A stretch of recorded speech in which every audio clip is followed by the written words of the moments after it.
Le premier, dans la Genèse au chapitre 21.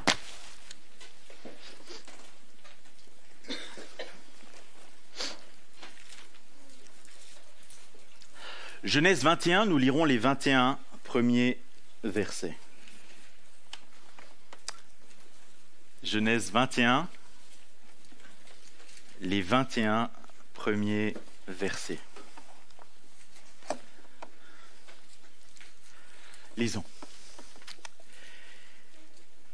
L'Éternel se souvint de ce qu'il avait dit à Sarah, et l'Éternel accomplit pour Sarah ce qu'il avait promis. Sarah devint enceinte et elle enfanta un fils à Abraham dans sa vieillesse au temps fixé dont Dieu lui avait parlé.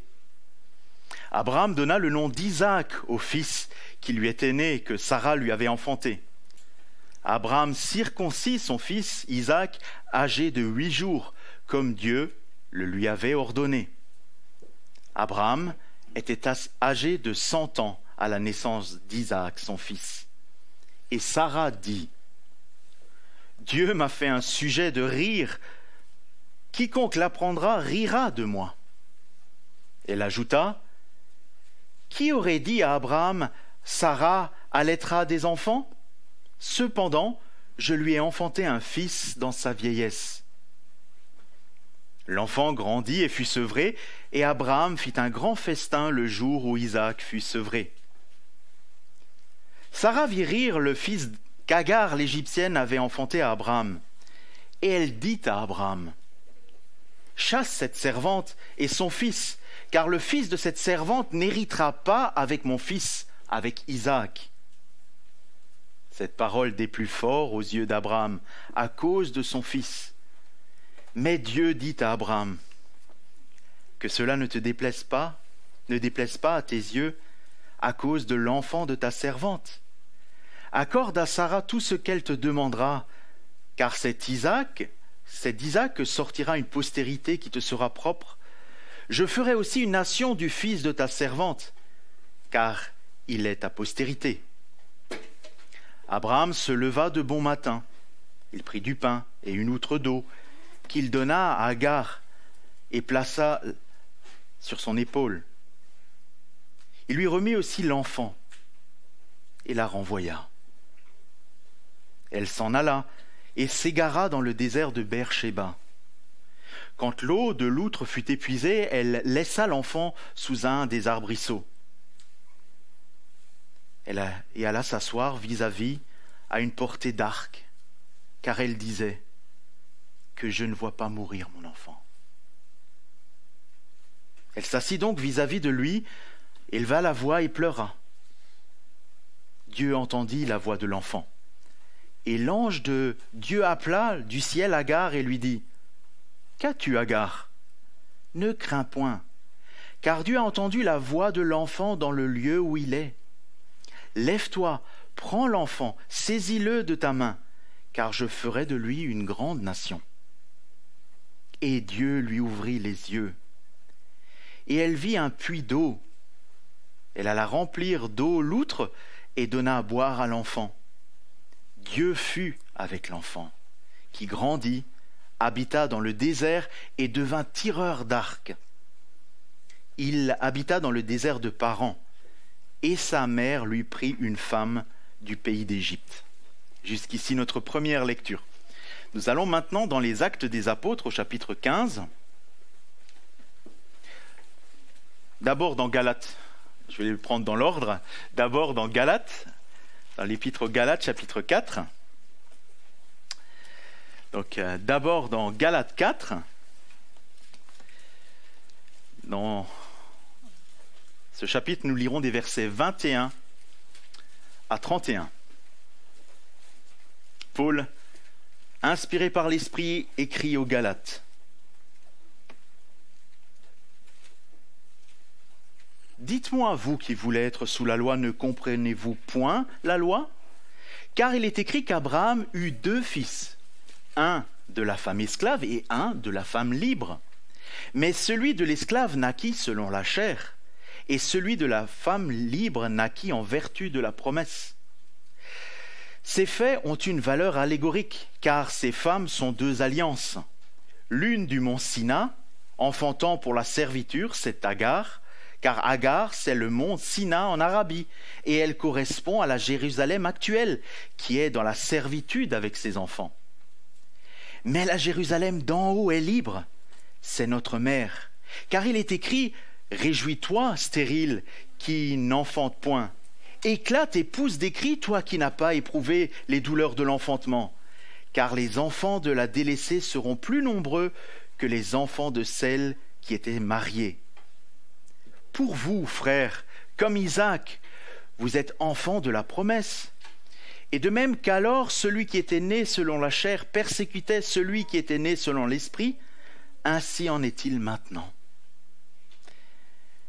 Mais que dit l'Écriture ? Chasse l'esclave et son fils, car le fils de l'esclave n'héritera pas avec le fils de la femme libre. C'est pourquoi, frères, nous ne sommes pas enfants de l'esclave, mais de la femme libre. Jusqu'ici cette lecture. Allons maintenant dans les Actes des Apôtres, au chapitre 15. Actes des Apôtres 15, dans lesquels nous lirons les versets 6 à 11.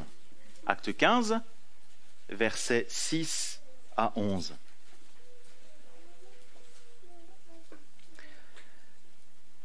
Nous sommes à Jérusalem. Les apôtres et les anciens se réunirent pour examiner cette affaire. Une grande discussion s'étant engagée, Pierre se leva et leur dit : « Hommes frères, vous savez que dès longtemps Dieu a fait un choix parmi vous, afin que par ma bouche les païens entendent la parole de l'Évangile et qu'ils croient. Et Dieu, qui connaît les cœurs, leur a rendu témoignage en leur donnant le Saint-Esprit comme à nous. Il n'a fait aucune différence entre nous et eux, ayant purifié leur cœur par la foi. Maintenant donc, pourquoi tentez-vous Dieu en mettant sur le cou des disciples un joug que ni nos pères ni nous n'avons pu porter? Mais c'est par la grâce du Seigneur Jésus que nous croyons être sauvés de la même manière qu'eux. » Jusqu'ici la lecture. Et avant de laisser la place à notre pasteur pour le message, juste encore les enfants, vous pouvez aller à l'école du dimanche.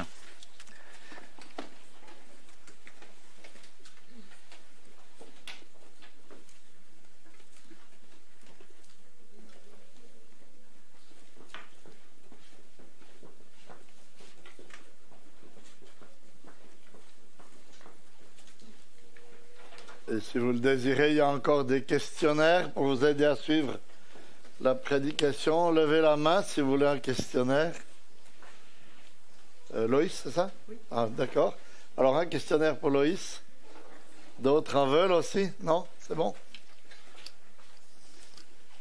OK.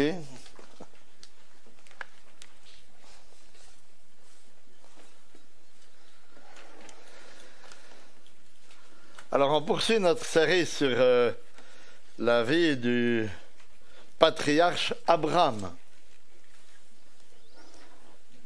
Et j'aimerais que vous réfléchissiez en ce début de prédication pour savoir où est-ce que vous étiez et qu'est-ce que vous faisiez il y a un peu plus de 25 ans.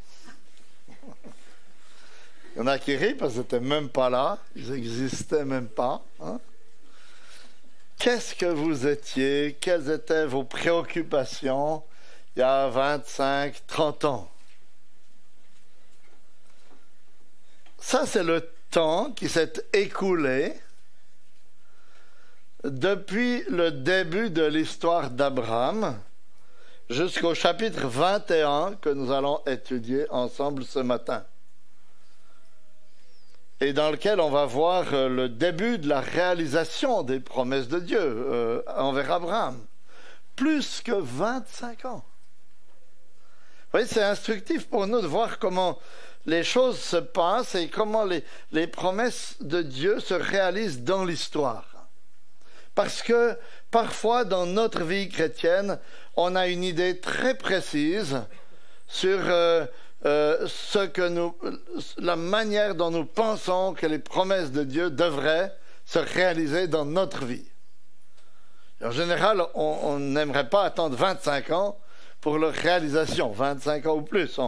Après 1 ou 2 mois, on commence déjà à devenir frustré, même parfois amer envers Dieu, n'est-ce pas?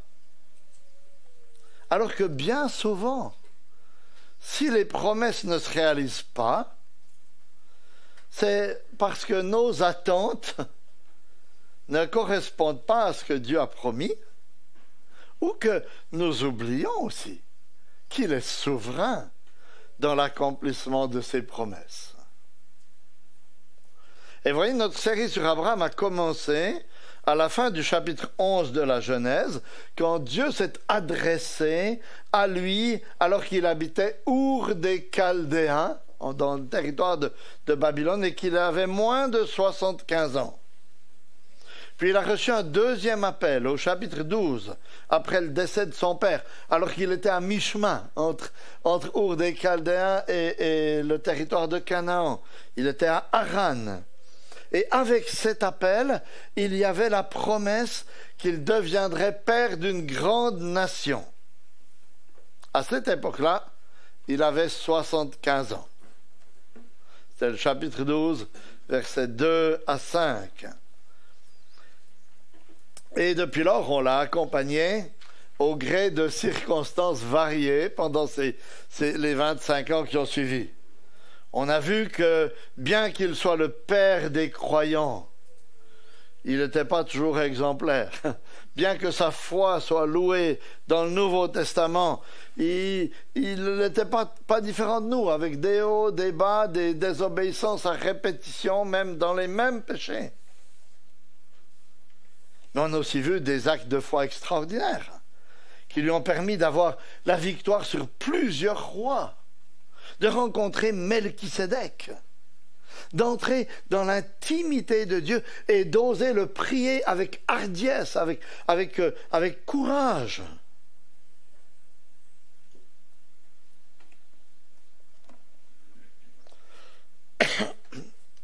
On l'a vu tomber 2 fois dans le même péché.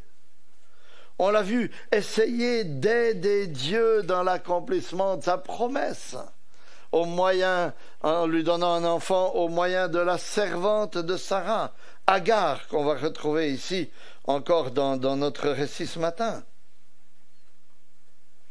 Puis on a aussi vu une longue période de 13 ans sans un seul mot de Dieu, entre la fin du chapitre 16 et le chapitre 17. Mais ce qui faisait d'Abraham un être particulier, c'est pas lui-même, mais c'est ce que Dieu avait décidé de faire de lui. Vous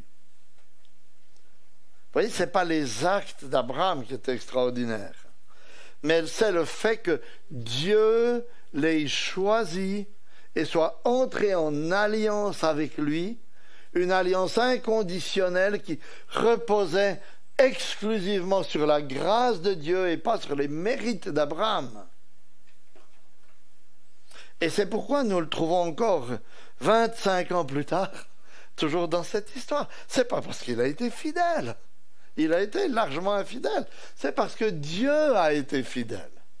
Et Dieu est fidèle à son alliance. Après avoir tant attendu, enfin, la promesse se réalise. C'est pourquoi j'ai intitulé cette prédication, tout simplement, la promesse se réalise. Et j'aurai 3 points. On aura tout d'abord 2 points dans lesquels on va examiner le texte de Genèse 21, puis un 3e point qui nous servira d'application, où on ira dans le Nouveau Testament au texte de Galates, chapitre 4. On voit d'abord dans les versets 1 à 7 ce que j'ai intitulé « Accomplissement et rire ».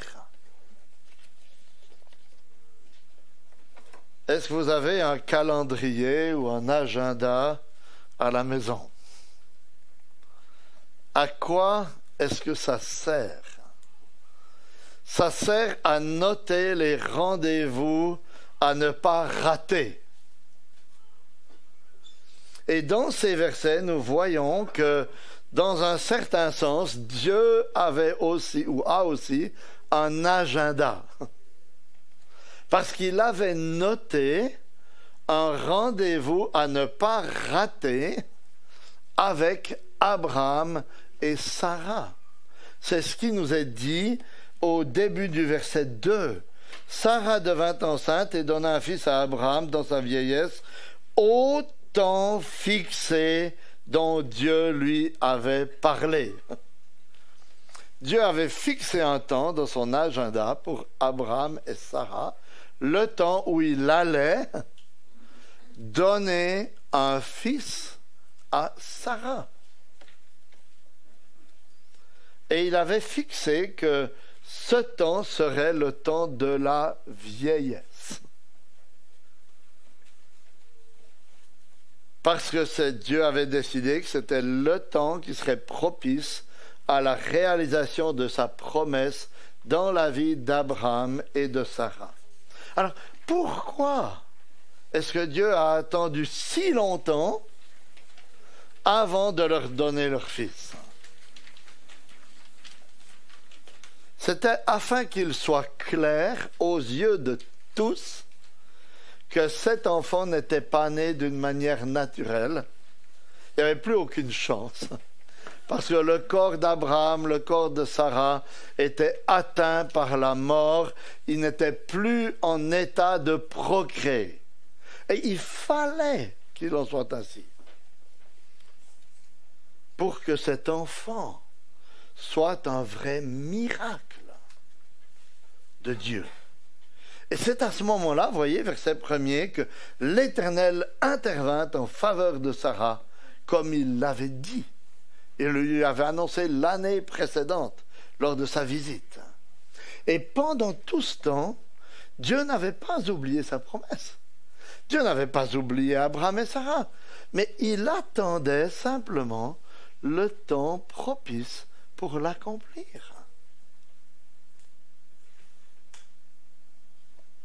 Il fallait, voyez, qu'Abraham et Sarah désespèrent totalement d'eux-mêmes, qu'il soit évident aux yeux de tous que cet enfant était un miracle qui ne reposait que sur la puissance souveraine de Dieu.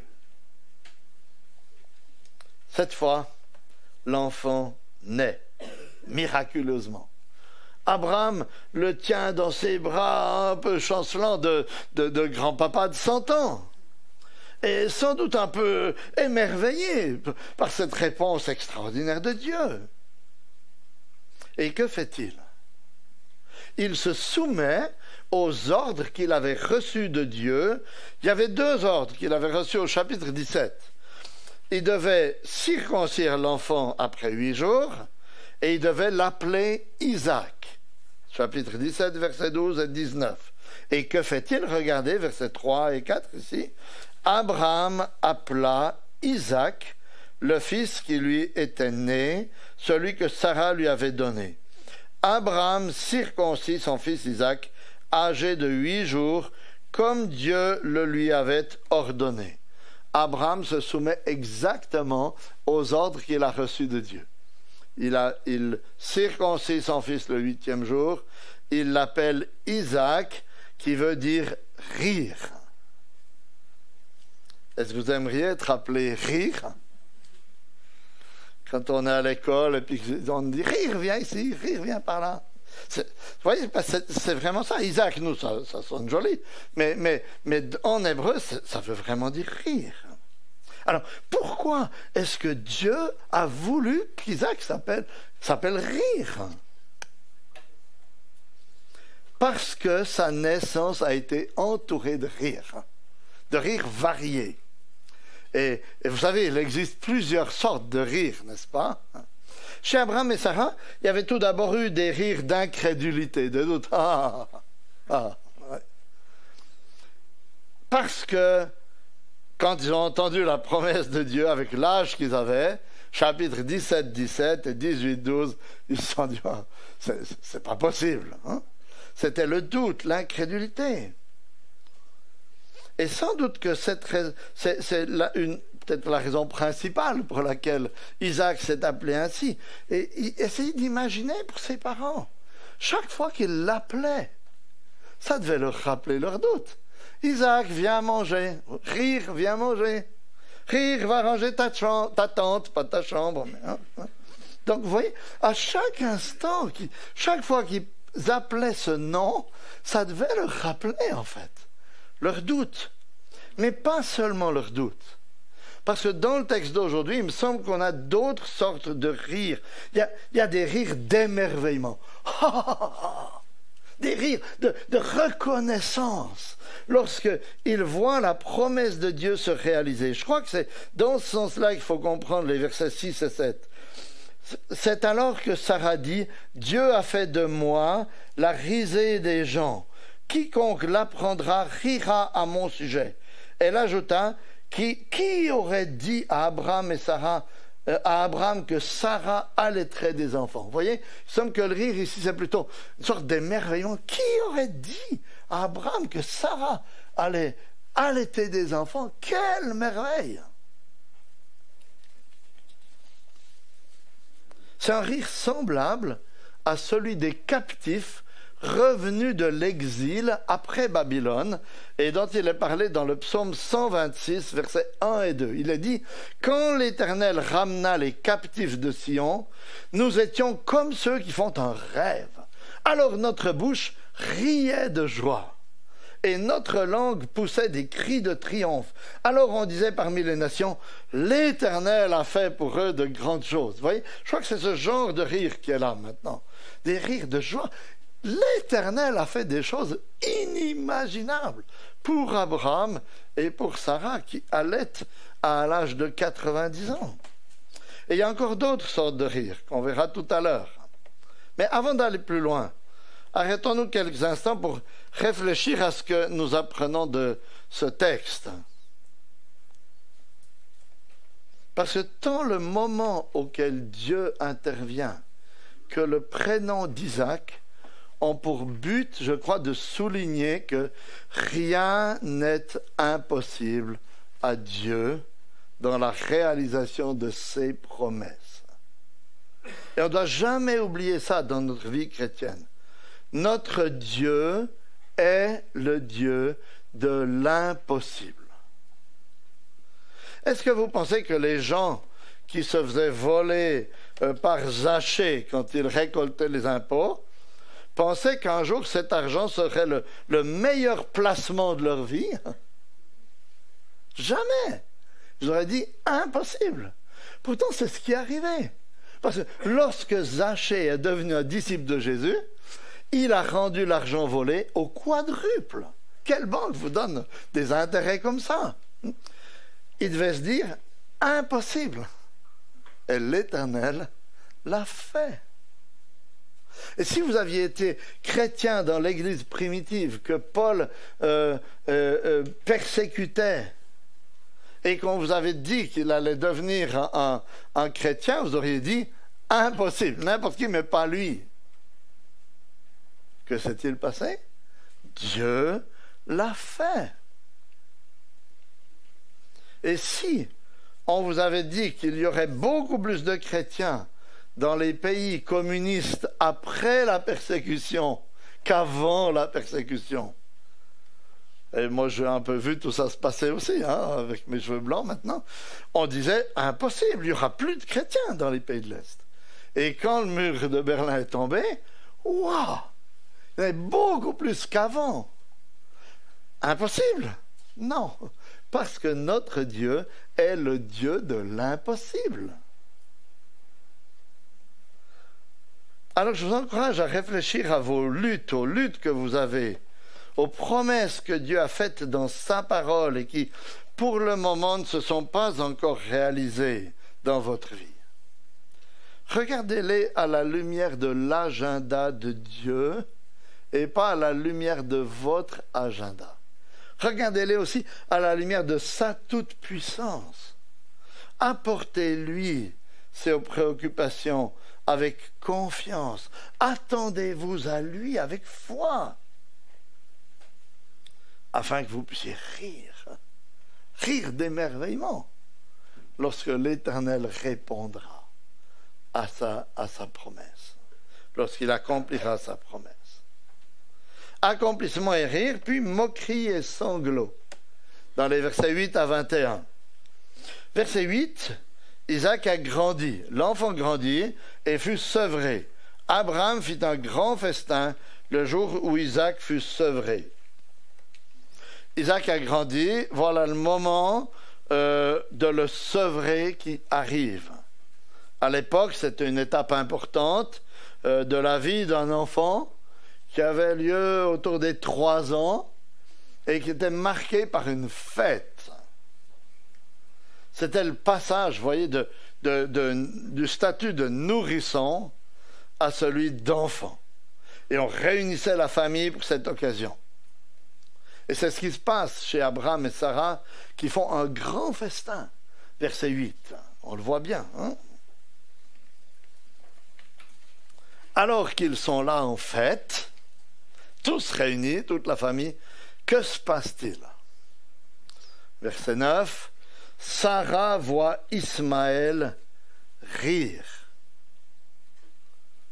Et en hébreu, c'est le verbe du mot Isaac qui est employé ici. Donc, si vous voulez, en français, on pourrait dire que Ismaël était en train d'Isaquer, hein, de rire. Et là, je vous promets que ce n'était pas un rire d'émerveillement. Hein, parce que Ismaël avait aux environs 17 ans. C'est l'adolescence. Des fois, on dit aussi que c'est l'âge bête. Mais j'en sais rien. Enfin, j'y suis plus. Hein. Mais voyez ce grand gaillard de 17 ans qui, maintenant, peut-être... voir tout l'accent, tous les feux qui sont mis sur son petit frère et qui lui a ignoré. On peut très bien imaginer une sorte de rire, de moquerie, de mépris, peut-être de jalousie aussi par rapport à ce petit frère. Et Sarah ressent à nouveau un profond rejet pour ce garçon et pour sa mère, comme l'expression le dit au verset 10. Elle dit à Abraham, chasse cette servante et son fils, car le fils de cette servante n'héritera pas avec mon fils Isaac. Vous voyez, elle n'emploie même pas le prénom, elle dit chasse cette servante et son fils. Elle ne dit même pas Agar et Ismaël. Hein? Un signe de mépris, de rejet.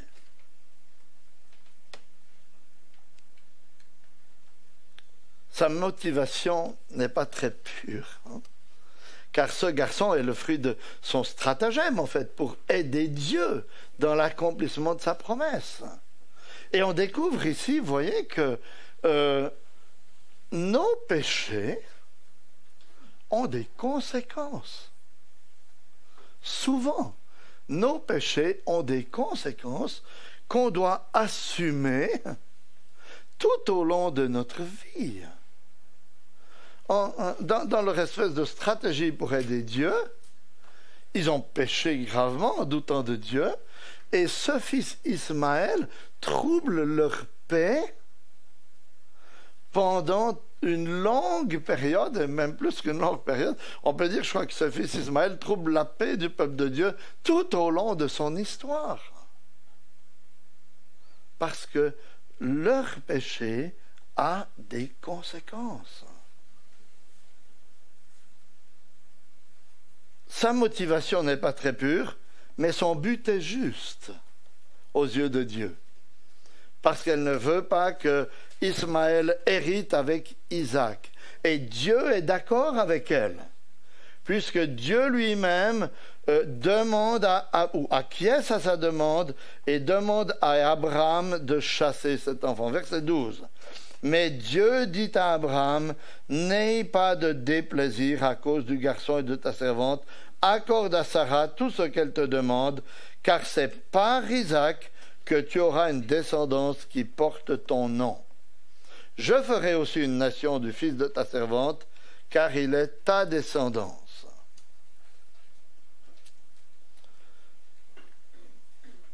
Même si cette requête est difficile à accepter pour Abraham, il s'y soumet et puisque c'est un ordre qu'il reçoit de Dieu, et il renvoie Agar et Ismaël. Ainsi, Agar et Ismaël s'en vont dans le désert, et pour faire une longue histoire courte, ce que nous découvrons dans le désert, c'est qu'ils risquent de mourir, mais Dieu prend soin d'eux.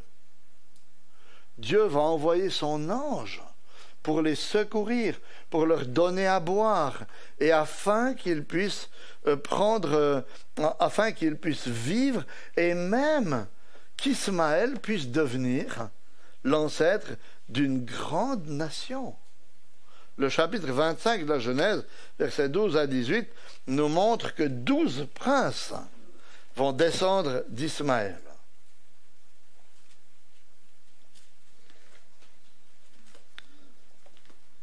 Ainsi, Ismaël s'est multiplié sans nuire à la postérité du fils de la promesse. Et on découvre ici, vous voyez, qu'ils ont pu le faire sans avoir une grande hostilité, puisqu'au moment du décès d'Abraham, dans Genèse chapitre 25, ils se retrouvent et ils sont capables d'organiser l'enterrement ensemble, les deux frères. Alors peut-être que cette attitude de Sarah, soutenue par l'Éternel lorsqu'elle chasse Agar et Ismaël, vous choque un peu, parce qu'elle vous paraît cruelle. Et c'est vrai qu'elle nous choque. Mais je pense qu'elle nous montre aussi, encore d'une autre manière, la grâce et la bonté de Dieu, qui va prendre soin de cet enfant, on peut dire que c'est l'enfant du péché. Mais Dieu ne va pas dire, ok, c'est l'enfant du péché qu'il meurt dans le désert. Dieu va prendre soin de cet enfant, va le bénir d'une façon extraordinaire, sans, bien sûr, qu'il ait la même bénédiction que la descendance de la promesse. Mais vous voyez, on a tellement vite tendance à voir en Dieu parfois juste un juge. C'est l'enfant du péché, il va mourir. Non, là, Dieu est plus prompt à répandre sa grâce qu'à juger. Et il donne sa grâce avec abondance sur ce fils Ismaël. C'est ce qu'on appelle la grâce générale. Il va prendre soin de sa vie, il va prendre soin de ses descendants, mais ça n'a rien à voir avec les bienfaits éternels, qui vont être les bienfaits qui reposent sur le peuple de la promesse, sur Isaac et sa descendance. Mais il y a une vraie bénédiction de Dieu dans ce récit ici.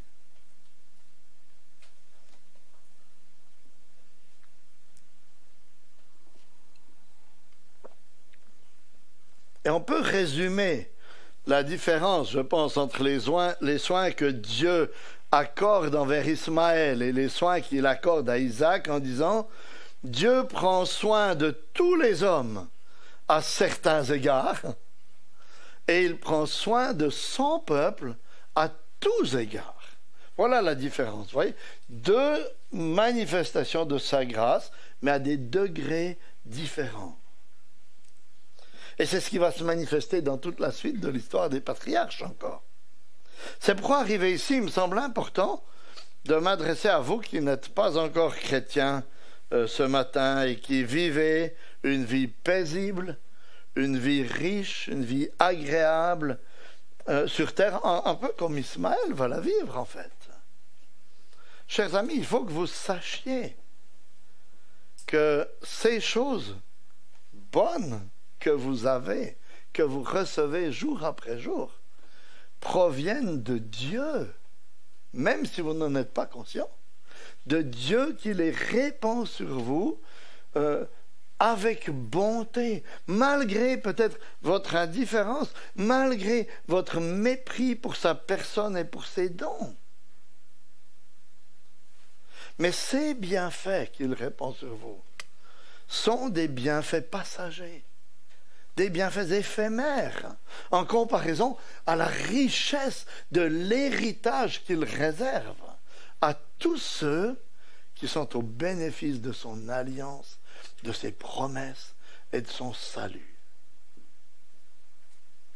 Parce que ces bienfaits-là ont une portée éternelle, une portée qui va jusque dans la vie après la mort.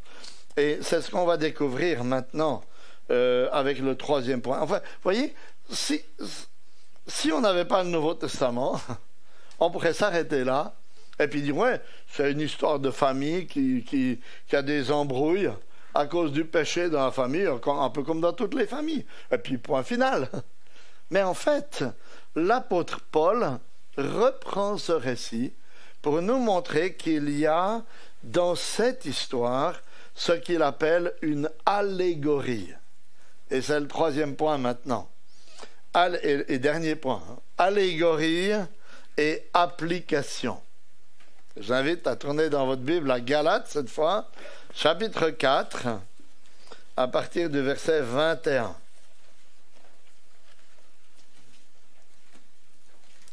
Regardez, verset 24, Paul nous dit « Il y a là une allégorie, car ces femmes sont les deux alliances. » Alors, qu'est-ce qu'une allégorie? Une allégorie, c'est un récit qui, en plus de son sens normal, visible, contient un sens spirituel plus profond.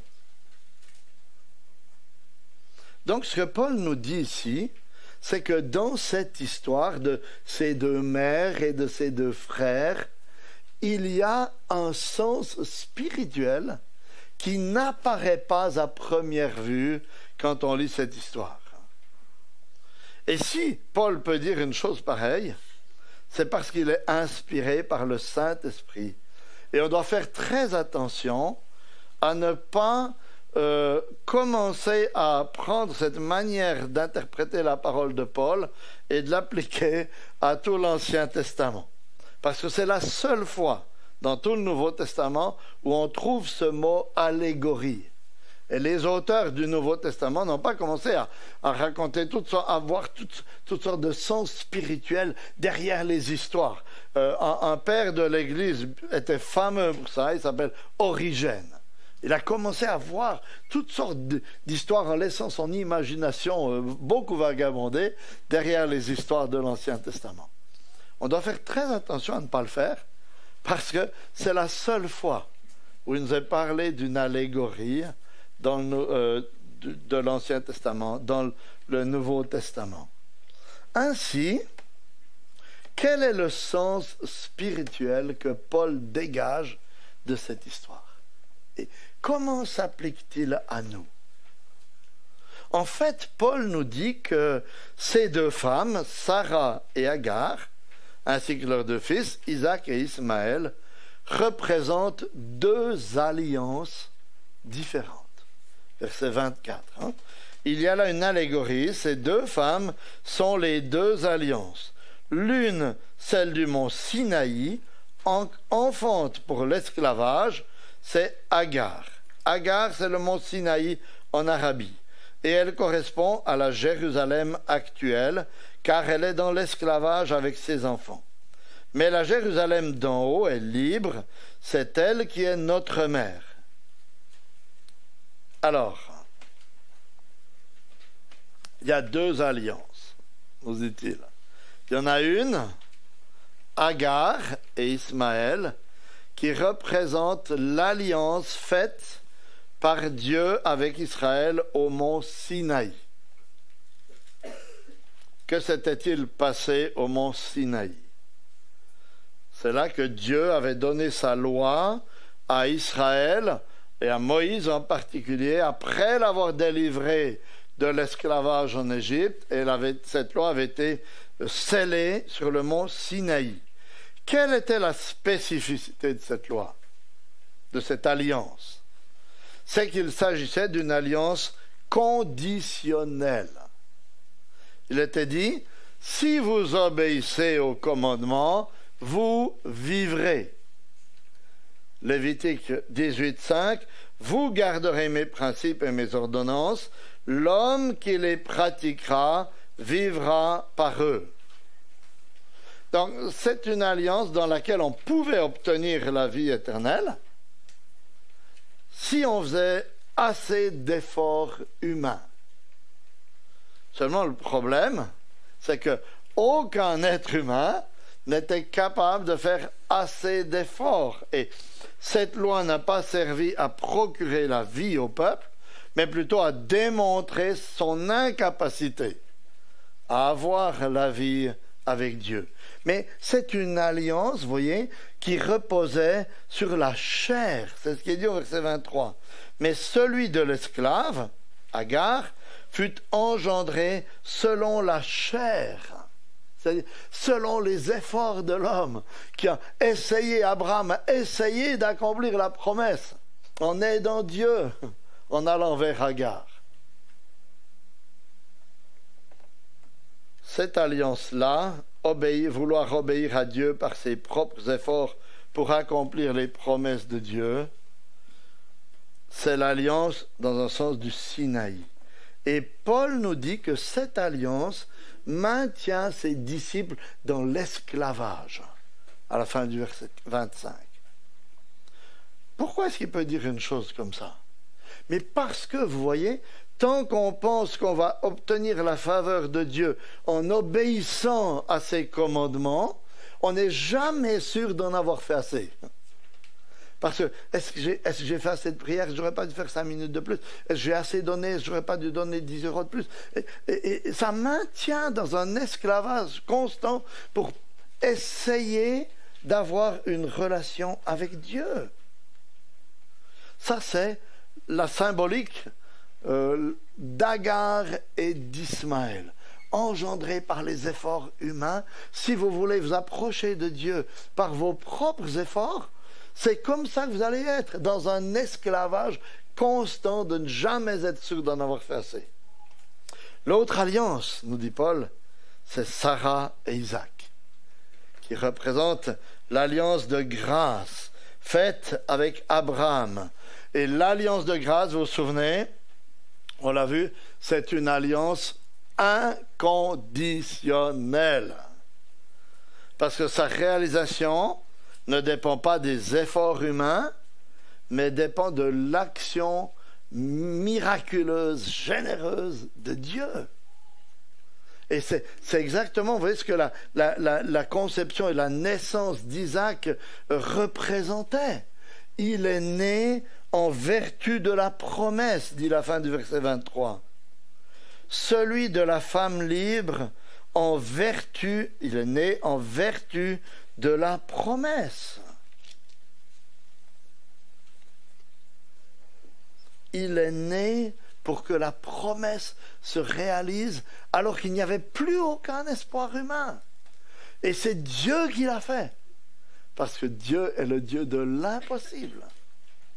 Ainsi, vous voyez, Sarah et Isaac représentent le salut par la foi, par lequel tous ceux qui croient au Sauveur Jésus-Christ envoyé de Dieu sont libérés de l'esclavage qui les retient captifs dans l'obéissance servile afin d'hériter du salut.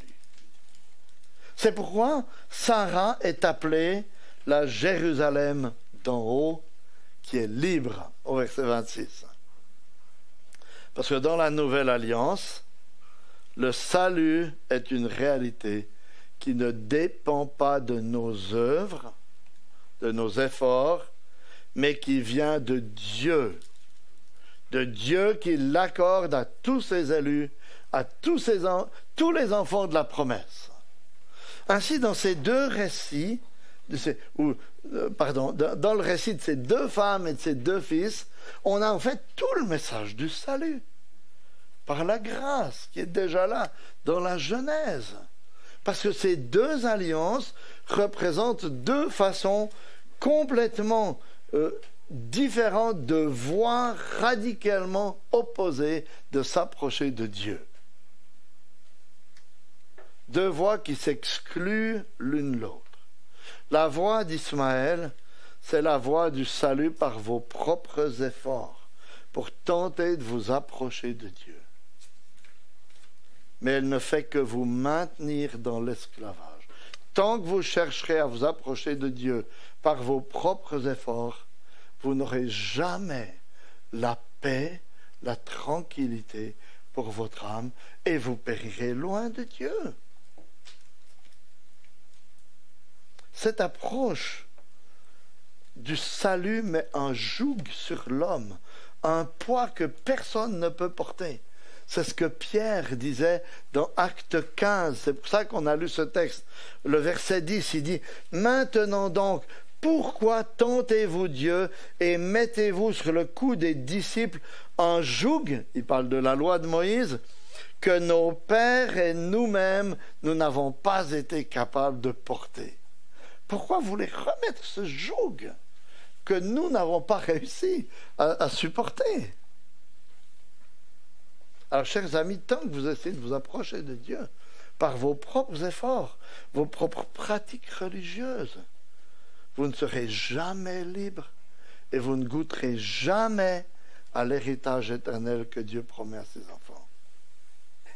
Alors que la voie d'Isaac est celle de la foi, c'est celle du salut par grâce qui repose exclusivement sur les mérites de Jésus-Christ. Comme Pierre le dit dans le verset suivant, dans Acte 15, verset 11, « Mais c'est par la grâce du Seigneur Jésus que nous croyons être sauvés. » Et c'est seulement ainsi, chers amis, que nous pouvons obtenir l'héritage, la paix, la sécurité et les bienfaits éternels que Dieu a promis à ses enfants. Chers amis, alors à la fin de cette prédication, ce dont nous avons tous besoin, vous voyez, c'est que le Saint-Esprit transforme notre cœur et nous conduise à nous approcher du Christ avec une confiance renouvelée, pour que nous venions nous décharger du fardeau de notre culpabilité à ses pieds. Il promet à tous ceux qui viennent à lui de cette manière qu'il leur donnera un joug léger à porter et qu'il procurera la paix à nos âmes. Et c'est dans cette perspective-là qu'il nous faut voir l'accomplissement des promesses de Dieu. Voyez, parce que Dieu ne vient pas dans le monde pour répondre à nos désirs, mais il vient dans le monde pour nous faire entrer dans son plan et nous transformer pour que nous soyons toujours plus saints, plus semblables à Christ, en qui il nous accorde le salut. Amen.